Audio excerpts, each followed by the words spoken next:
Welcome to another edition of 2 Minutes of Torah, where I hope to give you a little bit more than 2 minutes of Torah to think about. This week we are coming to the end of the book of Numbers, Bamidbar in Hebrew, and we have the double parshas of Matot and Masei. And there's an interesting feature in Masei where we have this long section, almost 50 verses long, where it recounts every place the Israelites stayed and encamped on their journey between Egypt and the Promised Land. And the rabbis always want to know, why is the Torah, that is usually so sparing in its language, detailing each and every place they went and stopped along the way? And the answer, I think, is that we need to know our history. We need to know from whence we came and where we're going.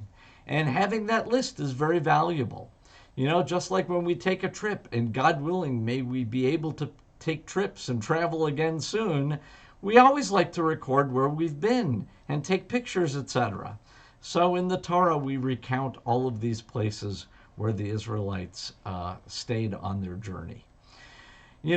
I had about a couple of weeks ago of vertigo, and one feature of vertigo is you kind of lose your sense of direction. You're up from down, and the room can spin. It's very frightening. Thank God I've gotten past it, and I'm much better now. And there's a joke that, that was the problem. Moses had lost his sense of direction, and he was simply too proud to ask for directions. The old Jewish joke. But the reality is, it was a complicated journey. There were other nations and armies in the way on their journey, and it took quite a while to be able to get into the Promised Land. And that's what really took 40 years. But just like you can sometimes lose your sense of direction, and I had that little bout, sometimes our political leaders, too, I have to say, have lost their sense of direction.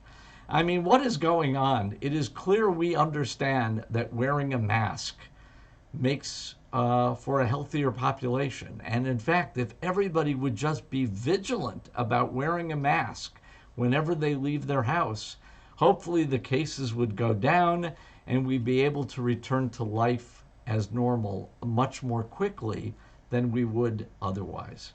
So I have to say to everybody, wear a fakatka mask. That's a very important Jewish value. You have to know that pikuach nefesh dochet hakol, saving a life, the potential for saving life, is the most important Jewish value. So I hope you wear your masks, be safe. We still look forward to being together again someday soon. And I would urge all of our leaders, let's have a little seichel, let's have a little wisdom here, and let's try to make this a safer place for everybody, so that we can all come through COVID-19 and get to that better place when, God willing, life returns to normal.